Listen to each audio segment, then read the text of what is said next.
Hi everyone, this is Elena of the Witches Box, and I'm here today with another episode of Witch Booktube. And today we're going to be talking about the book that you've seen all over the internet, American Brujeria, Modern Mexican American Folk Magic by J. Ellen Cross. Because yeah, right? Have you not been seeing this book everywhere? Look at how cool this cover is. For me at this point, if you just collage roses onto anything, I love it. This is kind of the mood that I've been in lately. So there you go. Okay. This book was released earlier this year, and I want to remember what month it was, but I don't. But I know that the minute it landed, I bought it. And then I promptly put it in my, as you know how I roll, always growing stack of books to be read. And I was like, I'm going to read it because I really wanted to read it. But then promptly 20 books got stacked on top of it. And then a bunch of other books got stacked on top of it. I didn't really think a whole lot about it because this is kind of how my life is going. I'm not fully up to date on all the brand new books because I'm always kind of behind because the stack just keeps happening. And for the most part, I just read whatever's next on my pile unless I'm trying to read specific books for the Witches Book subscription to kind of plan ahead. In any case, I kept seeing this book pop up all over Instagram and on Facebook and blah, blah, blah. And and I started to get FOMO, oh my God, I got to read the book. And the book is now 50 books down my pile. Whatever. I grabbed it and I read it. So here we are to talk about the book. So this is how we're going to do this. I'm going to read the bio, and then I'm going to read the table of contents, and then I'm going to go into the book. J. Ellen Cross is a practicing witch of Mexican, Native American, and European descent whose craft was shaped by his Catholic upbringing and mixed family culture. Living in his home state of Oregon, he works as a psychic medium and occult specialist for a well-known paranormal investigation team out of the Portland metro area. When he's not investigating, he enjoys providing spells and potions to his local community, exploring haunted and abandoned places, consulting for other workers and investigators, and of course, writing about witchcraft and folk magic. You can follow him on Instagram at Oregon_wood_witch. Now, let's get into the table of contents. And before I read the table of contents, let me say that one of the things that I loved about this book is that there's a lot of Spanglish in this book, which, makes my Cuban Spanglish heart super happy because I love being able to read it seamlessly in two different languages. That said, if you do not speak Spanish, I would say that maybe 95% of the book is in English, and then there are Spanish names or words in there, so that if you don't speak Spanish, you can figure it out. It's not going to hinder your understanding of what's going on in this book, so don't feel like that's a deterrent at all. I just love it. Okay? All right, so the introduction is called Spanglish, and it covers the importance of being in between. What is American Brujeria? How are American Brujeria and traditional Brujeria different? The word brujo, bruja, and brujex. Wielding history. Can non-Mexicans use this magic? Chapter 1 is the basics, the concepts, and the tools. Chapter 2 is La Iglesia, working in the church, prayers, and holy medals. Chapter 3 is La Virgen. Okay, I'm going to have a hard time saying these two names, so please, I'm sorry, forgive me, because I'm feeling really uncomfortable even trying to say these. The story of Cuatlahuatzin, the symbols and mysteries of Cuatlahuatzin, the implications of Cuatlahuatzin, again, I'm so sorry. Then setting up a Guadalupe altar, praying with the rosary magic. Chapter 4 is Las Velas, Saints or Intentions, a brief overview of colors and intentions, fixing or dressing your novena, a note on proper filling, burning your novena, seeing the signs during the burn, reading the glass, novena spells. Chapter 5 is Los Santos, working with saints, Mexican folk saints, and Catholic saints. Chapter 6 is La Muerte, the open arms of Santísima, a word of caution, getting acquainted with death and the color of death. Chapter 7 is Limpias, who should call themselves a curandero, who should give limpias, herbs and plants, preparing for the limpia, what's God got to do with it, sahumerio, barridas, baños, fire limpias, and the session. Limpias and children, the law of replacement, and a note of caution. Chapter 8 is hechizos, the art of spellcasting, magical timing, herbal allies, crafting your own oils, bibliomancy, la brujeria de Vicks vapor rub, red ribbon, scissors, mama ruda, water glass magic, garlic, horseshoes, y más. Night protection, house protection, combat magic. And then chapter 9 is Los Antepasados, building an ancestor altar, working with the ancestors in common questions. And then he ends with a prayer for the liminal. I smirked during the whole La Brujeria de Vicks vapor rub because I think that this is a common thing throughout all Latin families in the United States of various different cultural origins, because Vicks Vapor Rub is real, okay? I don't know, I'm probably aging myself. Maybe half of you have seen My Big Fat Greek Wedding. It was like, I don't know, 10, 15, 20 years ago that movie came out. And the dad who was obsessed with Windex, who thought that he can fix, you're sick, I'm going to spray Windex on you. You cut yourself, I'm spraying Windex on you. Something is broken, we're spraying like Windex was his like thing. Vicks Vapor Rub is like that in just about probably at least every Cuban family that I knew.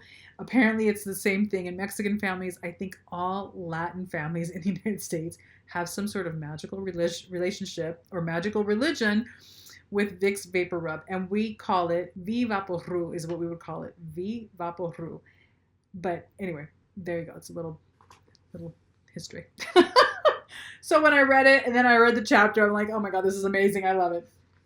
Okay, let's get into this book. One of the things that I appreciated right off the bat, and he talked about this in the introduction, he spoke to his own personal experience, where I think that his family has been in the United States for several generations at this point, and he presents as Mexican, or he presents as a person of color, so that he's experienced challenges around that in the United States, discrimination around that because he's seen as Mexican or a person of color.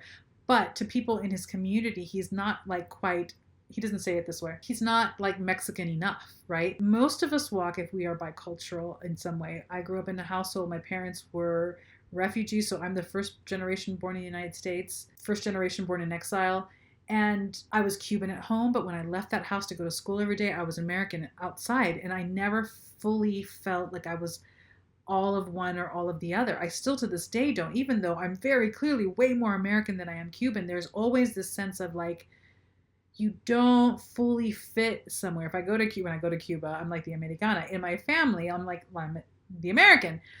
Even though with my American friends, even though I'm American, there is still a little bit of a difference there. So there is this liminal world that you walk when you're kind of two different worlds, two different spiritualities, two different everything.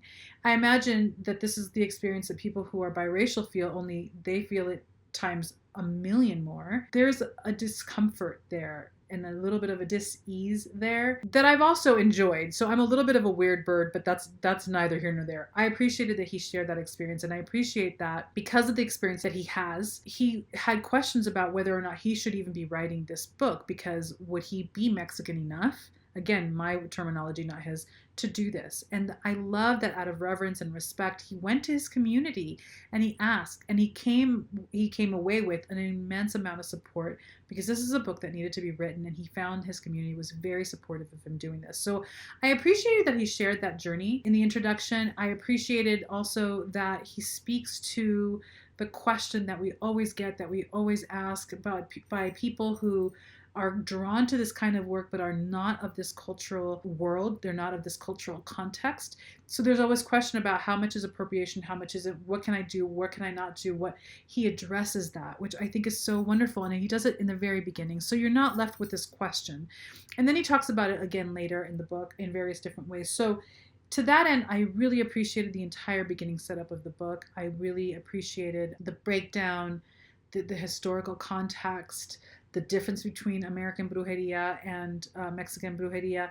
So it's really incredibly educational, even if you are not of Mexican descent, even if this is not a practice that you are interested in. A good chunk of the book will give you all sorts of recipes and spells and practices to engage in. A lot of time was spent on various versions of the Virgin Mary and the inevitable mixture of what are indigenous practices with Catholicism, because Catholicism is so deeply intertwined with Mexican Brujeria. I know that there are people out there, there was a discussion that I saw, I think it was on a group in Facebook, where a lot of people at this point in time are trying very hard to decolonize their spiritual practices, right? Here's the thing.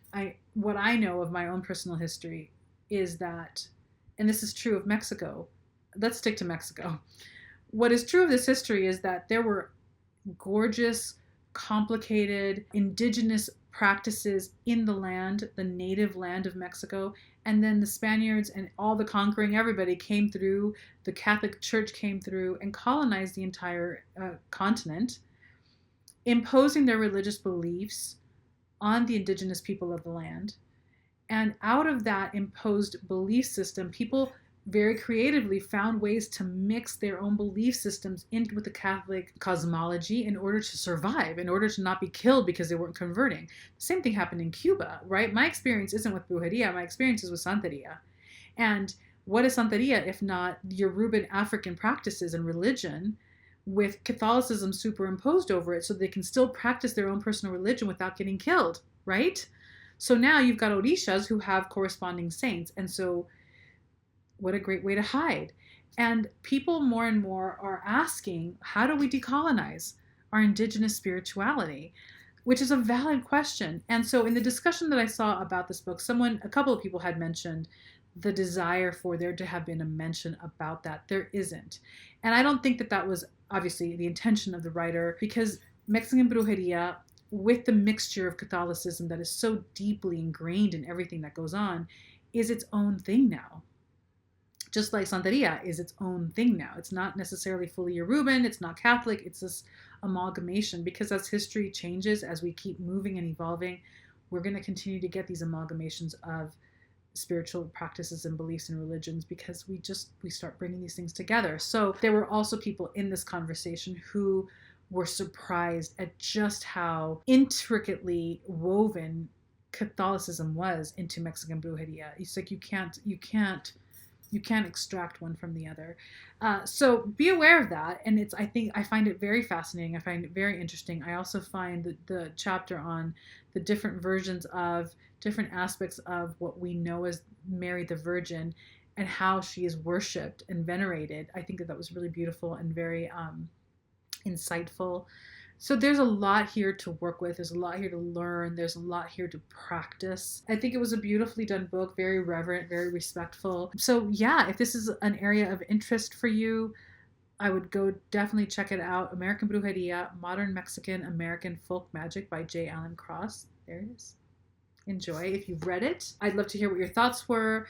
If you are part of this conversation, if you are looking for ways to decolonize your more indigenous practices, I'd love to hear specifically about how you're doing that. Like, what is it that you're doing specifically to try to extricate the more indigenous practices and beliefs from the colonized beliefs that you're left with after whatever land you were on got colonized, because it's a complicated work. So I'm curious about those of you who are willing to share what your process is. Also, this book didn't have any references or an index.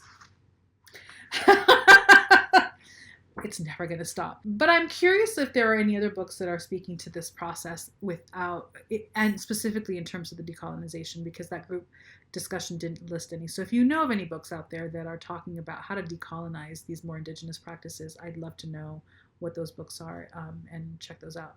So I'd love those references if you have them. Other than that, thank you for hanging out with me, and I will see you later. Take care. Bye.